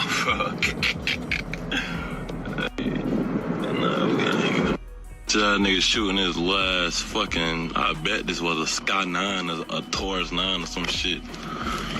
Last fucking bullet. Who the fuck y'all was trying to kill? Foolio would later downplay the shooting, describing his injuries simply as a graze to the neck. I got graze in the back of my neck though. It wasn't no big shit though. Nigga didn't have no aim or whatnot, I don't know. But following the shooting, Foolio's ops were clowning his brush with death. KSoo was joking on Foolio, posting the following clip to his social media. You niggas capping, they stepping for real. A few moments later. Bitch nigga shot me, but he didn't kill me. KSoo went on to repost the clip of Foolio in the hospital once again, with a caption saying Foolio just won't die, and that his grandma must really do voodoo, a reference to a lyric in his hit song Voodoo. And Young and Ace was also later seen mocking the attempt on Foolio's life too. Y'all niggas not like that, bro. Cause you ain't say that shit when nigga ain't that shot his motherfucking neck. Nigga won't be talking about that shit. Nigga almost died. These disses against Foolio soon made their way to music, as only a few days after the incident, on July the 10th, 2020, Spinner Benz dropped the KU music video, which featured him smoking a weed pack with Foolio's picture on it, and ending the video by screaming 6K or 6 killers, while showing off their impeccable arms collection. Going on now, nigga 6K! But if that wasn't enough indirect self-snitching for you, you won't believe this one that went right over your head. Because if you go back and listen to the lyrics of Who I Smoke closely, you'll hear Fast Money Goon basically confess his involvement in Foolio's shooting, opening the final verse of the song saying, "I tote the rocket when I travel, I'm pistol packing in Houston, I was lurking on his page, I caught him lacking in Houston, we let off shots, he got shot and went live, I was tweaking like fuck man, that bitch ain't die." I'm gonna have to get some sort of self-snitching lifetime achievement award at this rate. Anyway, the following month, this beef ends up descending into pretty childish territory, as it was around August 2020 that KTA affiliate Kojak was seen pulling up to the ATK hood of Melvin Park on social media. You know, that's how we do. Nigga know. Nigga know where we at. Nigga hanging out too good, man. Let's see. Apparently, KSoo had said that he would be there to fight Kojak at 4 p.m, but never showed. Foolio also said that they had planned to meet, but KSoo turned up an hour and a half late at 5:30, with KSoo only being seen spinning the block a while after Kojak had left. Hey, maniac beats. I did not see no motherfucking Kojak. There. KSoo replied saying KTA just came and took a pic and then dipped, telling them to come back. Took a picture and left. Took a picture and leave. Nigga be scary as hell, man. Come back. Right now, come back. Playing 6-9 games, man. We ain't on that shit, man. That link up. I won't even be playing those 6-9 games. Kojak said that he didn't leave after the pic and even posted a picture of him next to the Melvin Park sign at 4:07. And then Kojak responded saying KSoo has security like 6ix9ine at his music video shoots. Security niggas be escorted with security and shit, like, what the fuck? I'm on that 6ix9ine shit. You niggas be on that shit for real, man. Niggas go to their hood and make a video, you got security with you the whole time. Like, what type of police shit you niggas? You don't wanna keep saying niggas names, songs, all that shit, man. You ain't on no shit, all that shit you be doing. With Foolio and Kojak jumping onto live for a post-op block debrief, with Foolio giving Kojak a little lecture on timekeeping. That nice ass park. Nice fucking park. Bitch, I got on the swings. Fuck you talking about. You lucky it wet out there. Got on the fucking slide. Boy, your ass had me laughing so hard. And then you told the nigga to pull up, and the nigga still pulled up to that bitch on time. Nigga pulled up, nigga ain't say shit. And you said 4 o'clock, fuck nigga. That mean you supposed to. You said be there at 4 o'clock, fuck nigga. You supposed to be there at 3:45, bitch ass nigga. Bitch, I was there at 3:45. That's what I'm trying to tell you on everything I love. After the attempt on Foolio's life, while the quite literal playground standoff between KSoo and Kojak kind of lowered the tone of this beef, in September, the KTA team were back on grown man business and looking to take the life of one of their enemies. And on the 2nd of September, they would catch one lacking with fatal consequences. At around 1:30 a.m., officers preparing to change shift at the nearby Regency Mall police substation heard gunshots in the distance. They traveled to the scene and found a car riddled with bullets at the intersection of Atlantic Boulevard and Monument Road. The driver of that car was ATK affiliate Lul Leeke, or Lul Leeke. He was found in the vehicle suffering life-threatening injuries and would later pass away. Officers actually pursued a second car that they saw fleeing the scene, eventually pulling it over around 4 miles away at the intersection of Beach Boulevard and Cortez Road. Someone in that second car was also suffering a gunshot wound and taken to the hospital, with officers believing that another person was injured and fled the scene. News alert from the Arlington area. 2 lanes of Beach Boulevard remain blocked at St. John's Bluff. There's been a double shooting and 2 crime scenes. Police found one of the people who was shot near that intersection. This investigation spans several miles. In fact, it started when officers at a substation in Regency heard gunshots and then found a person shot right outside, basically, that substation at Atlantic Boulevard near Monument Road. It's riddled with bullets. We counted 5 bullet holes in both sides of the vehicle. Officers say they found the driver with gunshot wounds in life-threatening condition. JSO says this person has been taken to the hospital and is not expected to survive. At the same time, officers saw another car speeding away. Police stopped the car on Beach Boulevard and found a second person who had been shot. That person was taken to the hospital and is expected to be okay. Police say the 4 other people inside the car are now in custody and investigators are questioning them. Following Lil Leeke's pass, Spinner Benz posted a tribute on Instagram, with Whopper with a Chopper going on to make a slightly more gangster social media post, saying that ops don't post about their dead homies because they know they're getting smacked. Meanwhile, Foolio leans into disrespecting Lil Leeke, posting a clip of him smoking a pack. Come on, man. You know I keep that leaky, man. I been, boy, this dead ass nigga, boy. Ass, nigga. Meanwhile, Foolio posts himself smoking a pack. That was followed by another post, which interestingly had a background song, the track When I See You by Fantasia, the song that Foolio would later remix to diss the other side, along with a picture of Leeke and a caption saying new pack and asking why the ops are quiet today, followed by another post saying Ace must be sick to his stomach right now. But almost as if he wasn't quite sure if he was getting into hell yet, Foolio doubled down on the disrespect, popping up on IG Live to ask once again, why are the ops so quiet? The ops ain't talking today, man. The ops, these niggas usually be happy on Facebook, joking, Facebook comedians. Niggas ain't said nothing today, man. This shit crazy. Yeah, man, these niggas sad today, man. But you know I'm smoking. You know I'm smoking a little leaky. Got that little leak, that new pipe. Niggas ain't tweeting.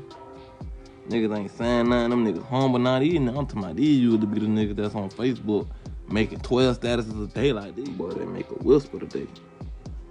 Man dead, that man sleepwalking right now. It's gonna be your reality right here. You see this blunt? Look.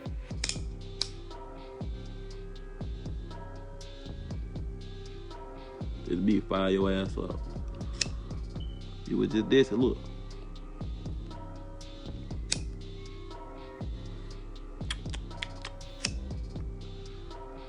How the fuck nigga taste good too? They already crying and sad right now. These fuck niggas finna be at the funeral. Alexa, play Rod Wave Pain. Hell, it would turn out that Foolio was so happy over this drilling, he went on a goddamn field trip to a weed dispensary to get custom Leeke packs printed. All the plugs, man, nigga, we got any flavor, nigga. Any dead art, nigga. Stop fucking playing on my top, man. Put this nigga ass on the screen. Leeke packs.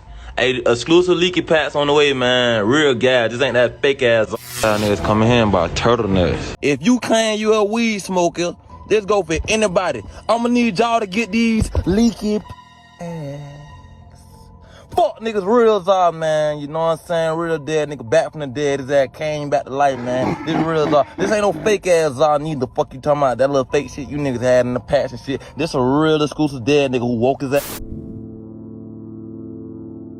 Ever since the hit on Lil Buck, KSoo's days were numbered. The Jacksonville Sheriff's Office wanted KSoo and his dad in cuffs nearly as much as the ops wanted them dead. However, in the days leading up to his capture, KSoo would go back and forth with the ops on music. On September the 3rd, 2020, Foolio disses the other side with his song Fast Life, where he says, "Killed my dog, killed 3 of y'all, so that means we over equal," which I assume is a reference to the Zion Brown hit, followed by the 3-person car shooting. He also says that his fallen friends Trey and Teki are on his mind, which gives him a bad temper, and says if you diss on Bibby's name, you're gonna die, simple, as well as saying that he's smoking on KSoo's brother Willie. And the day after that song dropped, on the 4th of September 2020, KSoo dropped the response song, a track called Back to Back. Now this song was pretty bold. In the chorus, KSoo says, "Back to back we drillin', back to back we killin'," something which, if these allegations are true, we know he was literally doing. Elsewhere in the song, he says, "We're the ones who dropped your man, buried your partner." He says he'll let the Draco dance and watch you do the Bibby dance. He says, "Let me tell you a story of how we caught him and ripped off. I hit the corner and tore his ass up. I heard they killed the dog." He says, "I aimed for his head so I know for sure he dead." I mean, considering the fact that KSoo is literally currently accused of killing Bibby, the release of the song Back to Back is incredibly bold, if completely idiotic. And naturally, all of that self-snitching really didn't do KSoo any favors, because exactly 1 week after that song released, both KSoo and his father are taken into custody by the police. Developing now, a father and son have been arrested in connection with a deadly shooting at an Arlington shopping center. 21-year-old Hakeem Robinson and his father, 49-year-old Abdul Robinson, are both in the Duval County Jail.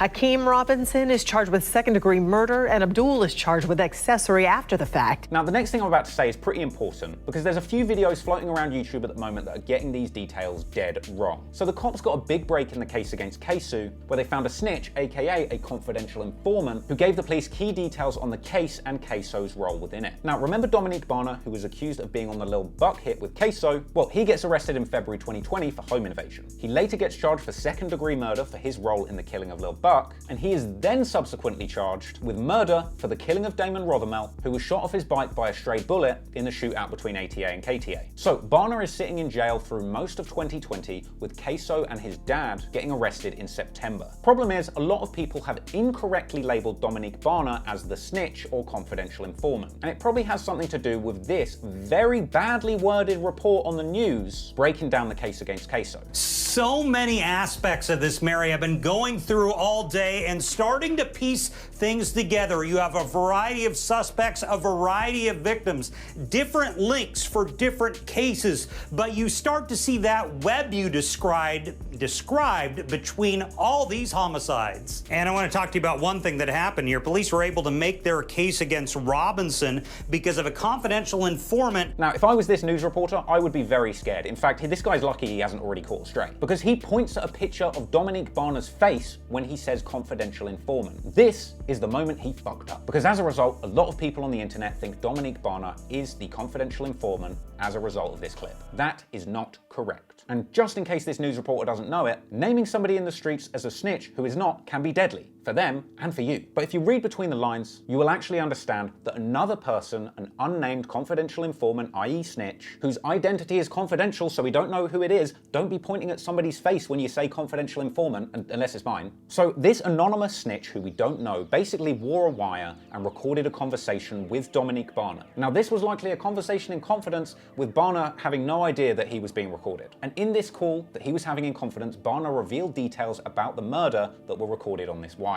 Barner admitted that they had followed Lil Buck to the shopping center from his home, and Barner was later forced to acknowledge his involvement in the incident in the face of the irrefutable evidence that had been recorded against him, with the feds suggesting that Barner admitted that KSoo wanted to kill Lil Buck for dissing Boss Goon on a song. But for the record, it's not entirely clear which details were recorded on the wiretap and which were confessed to the police after the evidence was presented. We don't know. That guy on the news certainly doesn't know, so just keep that in mind. So what we do know is that an unnamed snitch, confidential informant, was able to get the feds details on Dominique Barner's involvement, KSoo's involvement, and KSoo's dad's involvement. Frankly, this isn't a great look for the long-term possibility of KSoo being free. And after his arrest, he was seen in jailhouse attire and a face mask, looking pretty defeated. In fact, after KSoo's arrest, the cops take an even closer look at the connection between the music and the violence. Now learning more about the arrest of a man in the fatal shooting of a 23-year-old rapper earlier this year.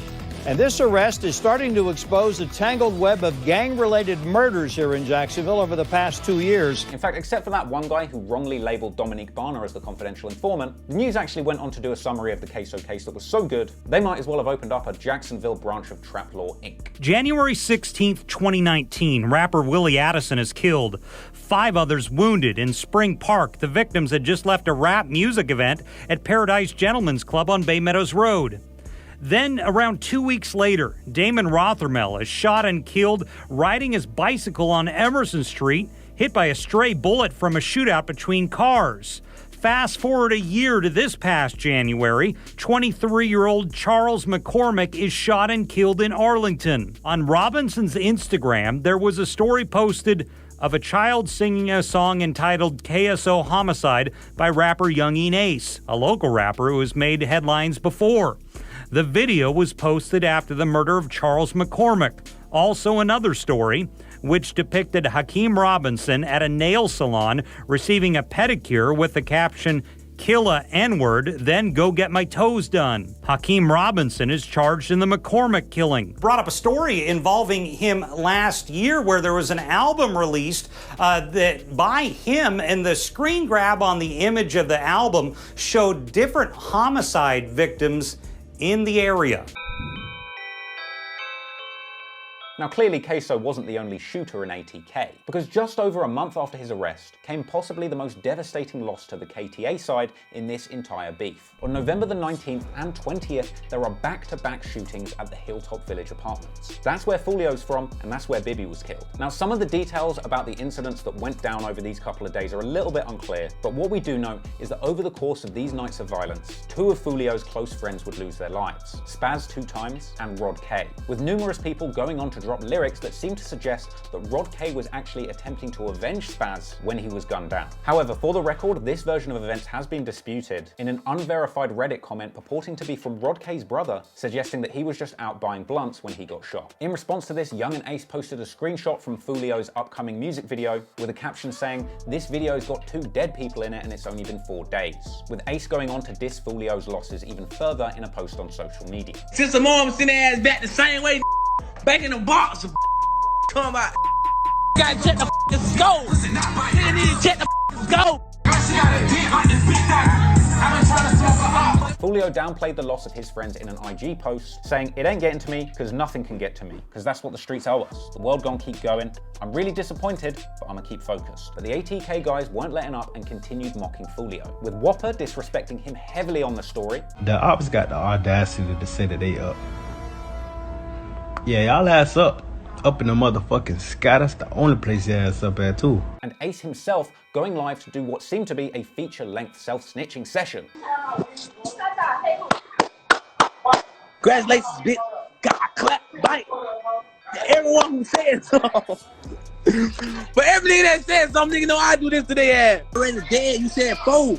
2 of them just died. What you want? How you want? What? You need? I bring that shit to these niggas, bro.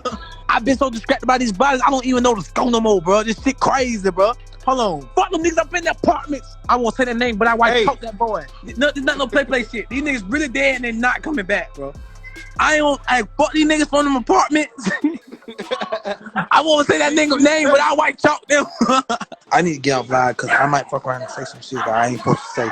In response to this devastating loss and subsequent disrespect from the ops, as we end 2020 and go into 2021, Foolio ups the levels on the disrespect and drops numerous songs addressing the other side. In December 2020, Foolio drops Double That, a song about him having a supposed $50,000 bounty on his head, a threat which Foolio clearly ain't tripping about. That man is braver than I will ever be. In fact, this is actually the music video that the ATK guys were clowning for having dead people in it. Anywho, Foolio clearly wasn't content with just this drop, going on January the 19th, 2021 to drop his Back in Blood remix. Posing on a bed with the name Leeke spelled out in money, a reference to the recently slain op, with Foolio going on to give his listeners pretty much a PhD in self-snitching. Right up to the point where people in the comments were basically saying that the cops are going to be bumping this one heavy in the squad car because of all the details. Foolio says in the song "We Shot Up Your Brother," which to be honest at this point could go for either Ace or KSoo. And Foolio also suggested that the ATK side had nothing to do with his fallen friend Dirk's death, and that therefore false claiming. 2 days later, in response to this track, Spinner Benz dropped a beatbox remix of his own, not providing any new information, but definitely dropping back-to-back disses against Foolio. However, unfortunately, following the double murder of Rod K and Spazz, the KTA side would come through with a tit-for-tat response that would leave the ATK team double grieving once again. On Sunday, February the 21st, 2021, close friends of Spinner Benz and Whopper with a Chopper, Meechy and B5, who are also senior figures in Youngin Ace's A-Team management, are in Orlando, 2 hours south of Jacksonville. According to police, at some point they interacted with individuals in another car. Shortly after that, they were driving down Colonial Drive at around 2:15 a.m. when another vehicle pulled up alongside them, opening fire. Orlando police responded to reports of a crash at 2200 block of East Colonial Drive in front of the Wendy's restaurant. And when officers arrived at the scene, they found Meechy and B5 in the vehicle, pronouncing them both dead at the scene. New at 10, we're asking questions about the death of 2 local men who were killed in Orlando. It happened just after 2 on Colonial Drive. This is new video from the scene. Orlando police say the men were driving when another car pulled up next to them and began shooting at them. And these are new pictures of the victims. On the left is 31-year-old Brandon Bevel. On the right, 25-year-old Darian Solf. According to police, the men were in Orlando for a night out. There's no word on a possible suspect. Spinner Benz reacted to this with a post paying tribute to his fallen friends and vowing revenge, saying that he lost his big bro, his CEO, and his big homie all in one go, but that they won't be the only ones leaving this earth. Meanwhile, Foolio was posting on his story that the ops are crying today, as well as atting the deceased Meechy, saying the A-Team CEO is gone. Foolio later went on an IG live session dissing Meechy, suggesting that Meechy had helped Ace get his homeboys into bad record deals like Suge Knight would have done. Meechy was their CEO. Going on nigga page right now, that video still say 18 CEO, management, Spinner Benz, and yo, they CEO just died, man. Real deal. Dead. The boss man gone. So that's why they need Ace right now. Ace signed they add to a $5,000 contract. You locked in for life, bitch ass nigga. I respect Ace for that. You really did Suge Knighting on niggas. Spinner Benz replied to the disrespect, saying that the ops have more dead homies than he does. And exactly a week after the hit, on the 28th of February, Spinner Benz drops his new song, Drill Time. A video starting off with a pretty unique trigger warning, but not the usual trigger warning that you'd find on an unemployed graduate's tweet. This warning said that this video might trigger nightmares in the ops. And on this track, Spinner Benz did some crazy self-snitching, including saying that he knew Rod K was dead before the police did, as well as saying he wants Foolio dead, calling him by his government name. But of course, the most iconic anthem of self-snitching in hip-hop history would be released the following month. And soon the entire world would know and be singing along to every single dead op that the ATK crew took pride in smoking. It's almost poetic that only a week before the song Who I Smoke released, the track that's famously disrespecting Bibby, that KSoo is formally charged with the murder of Bibby. Hakeem Robinson sits in Duval County Jail with 2 separate murder charges. His latest arrest is in connection to the 2019 murder of 16-year-old Adrian Gaynor. Robinson has been in jail since September in connection to the 2020 murder of Charles McCormick Jr. His father, Abdul Robinson, is also in jail, charged with accessory after the fact in that same murder. A witness told police Hakeem Robinson shot Gaynor at a close range. Detectives say Robinson bragged about Gaynor's murder.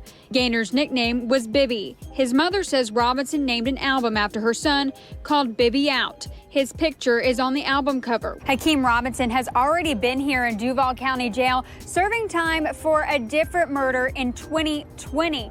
He was served an arrest warrant last week in connection to Adrian Gaynor's murder, and as long as Robinson is in jail, Gaynor's mother feels the community is safe. Meanwhile, the cops are still looking for KSoo's brother, Abdul Robinson Jr., who has been wanted by cops since February in connection with Lil Buck's murder. Funnily enough, this whole family-run fiasco actually made the cops look much closer at everyone involved in these shootings, especially KSoo's dad, with the cops having already pointed the finger at Abdul Robinson Sr., suggesting that he is a senior figure in the ATK crime organization. In a news conference last year, KSoo says the Robinsons are a part of a violent drug trafficking organization called ATK, also known as Ace's Top Killers.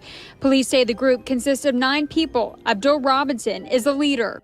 9 people, potentially responsible for 15 murders that we know of, and who knows what else. As more evidence / self-snitching piled up, the cops continued expanding their investigation, further targeting ATK as a full-blown crime organization, going so far as to name KSoo's dad as a 30-year Jacksonville crime family boss. Yeah, he's on a list of group of individuals who police say are in the ATK gang, Ace's top killers. Here he is.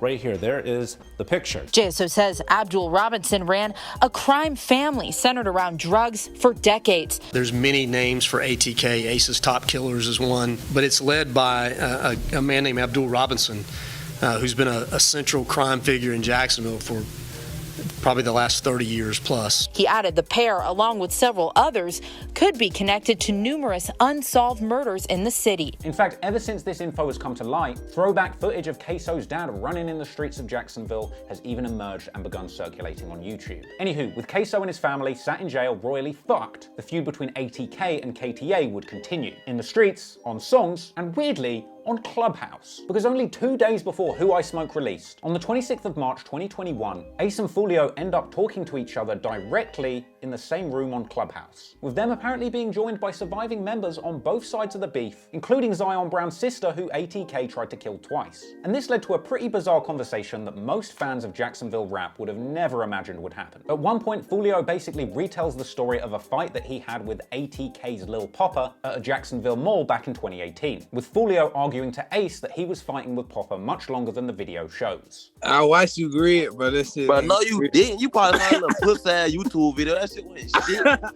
The fuck? And then we were really fighting on, bro. We were really fighting longer than that. That nigga know that.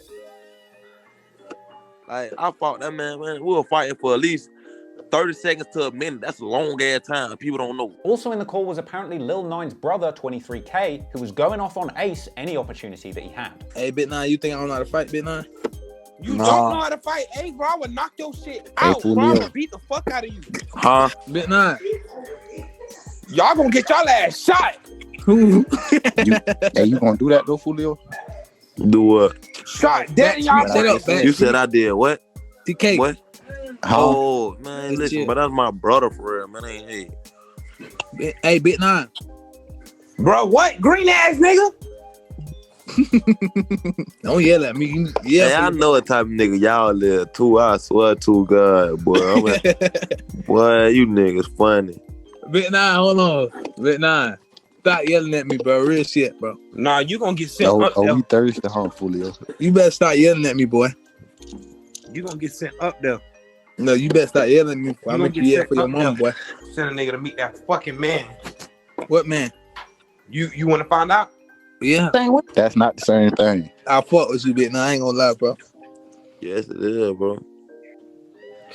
Even though you be talking shit, I'm on your ass. I fuck with you. You know, once again, for a split second, I was thinking, hey, maybe these guys will settle their beef on Clubhouse, have a nice little chit chat and become friends, but of course not. 2 days later, on the 28th of March, 2021, Youngin Ace, Spinner Benz, Whopper with the Chopper, and Fast Money Goon will drop their game-changing song, Who I Smoke. A track brutally dissing a whole bunch of ops, including Bibby, Teki, Lil Nine, Lil Petey, Trey D, and Rod K, with the song itself going insanely viral due to the Vanessa Carlton 1,000 Miles sample devilishly remixed to make their lyrics about smoking dead ops irresistibly catchy. Before you knew it, Who I Smoke had racked up millions of views, and the YouTube culture vulture community was circling, with countless reactions to the viral hit circulating online. I don't know why a song be sounding so fire when you dissing the niggas you killed. Like, I don't know what it is. He said he smoked Trey D or something like that. I'm like I was with the Avril Lavigne, I was hitting the Carlton. Then as soon as I'm sorry. Who this nigga right here? I don't know this nigga, but this nigga look like he actually did the murder. I ain't gonna lie to you. Boy, the white girl and me just came out. That's how every black nigga be cleaning their house up listening to this shit. I be in the kitchen with some socks on, doing the moonwalk, all kind of shit. You know the shit official if he do the famous point. If I could find spirit fingers, bring it on. Hey, Don't act like I'm the only nigga in here that watched Bring It On before, bro. Fuck up out of here. All y'all niggas have seen Bring It On. Now, it's bad enough grieving your deceased loved ones without the entire internet singing that they're smoking them. And naturally, Who I Smoke was very upsetting for Foolio to hear. In response to that song, Foolio immediately took to IG, showing fans that he had quickly pulled up to the ATK hood of Melvin Park, defacing the sign, writing things like fuck 23, fuck Ace, and RIP Rod K on it, as well as claiming that Ace's old hood belongs to him now. A big VL shit, nigga, this our hood right now. Our hood right now, nigga. We pull up to the art shit, this our shit now, nigga drop this, nigga. Park y'all bitch ass out, nigga. Man, we parked that another nigga shit all in the park, nigga. This our shit, nigga. No doubt, we all through this bitch. Smoking Big Key, smoking Big 23, smoking Meechy and Melvin, all that shit, nigga tripping, man. While he was there, Foolio even gave out dollar bills to the local kids on a 6ix9ine ting. Real, we at Melvin, man. That love dollar, bro. I appreciate that, you hear me? $1,000 for you. Couple one, huh? Thank you. That love. 100. Just diamonds? Yeah, these diamonds. Holla, bro. Y'all $1? Huh? But Foolio was really in Melvin Park to record a music video for his beatbox remix along with Kojak, spending enough time on the op block to record an entire music video with enough time to spare at the end to kick back and chill on the swing set, before briefly showing off the face of the cameraman who enabled all of this disrespect, surely marking him for death. Swang in a minute, so we came to the ops block and did it. Nope.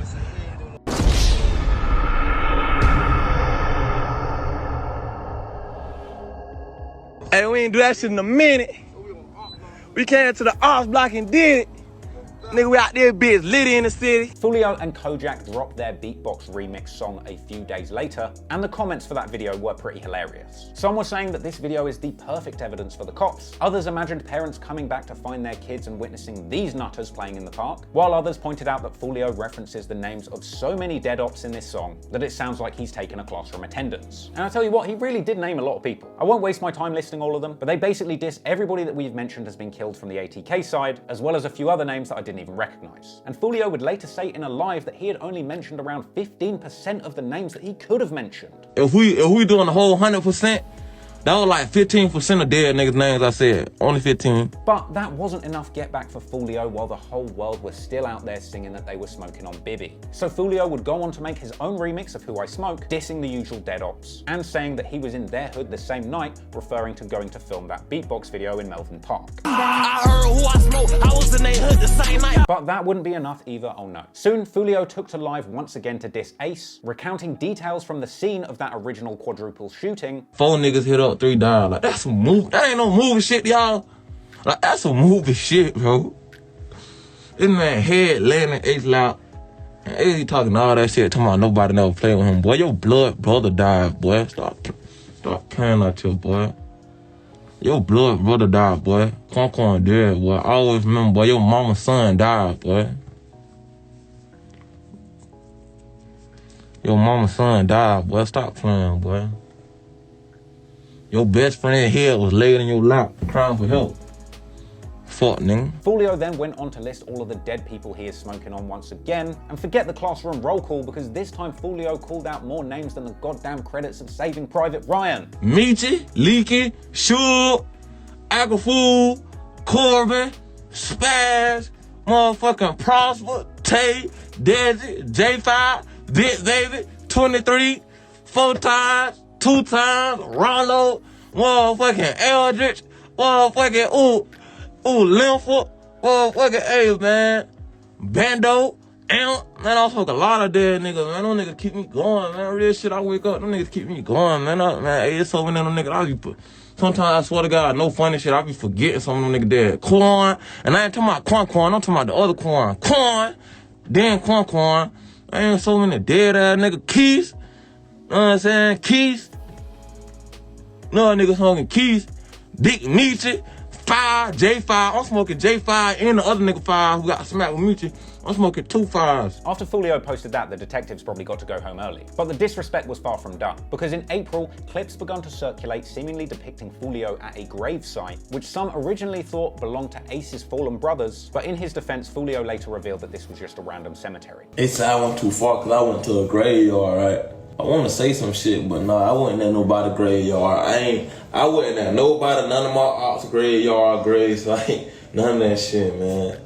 I wanna know who came up with that shit in their head and said Foolio and his shit. I ain't do that shit. However, even if it wasn't the real gravesite, Foolio was not holding back on the disrespect. Later that day, posting jaw-dropping clips of him driving around with pictures of the 3 people who died in that quadruple shooting, showing whole new levels of disrespect. I don't know about when them niggas was in the car with Ace and all that shit, how that shit went down, but listen, call with me, they gonna be safe, nigga. Safety first, nigga. Keep your seatbelt on, buckle up, nigga. Fuck. Y'all ain't lacking in this car. You ain't gonna go down like that in this car, man. Scoot over, Quan. What are you doing?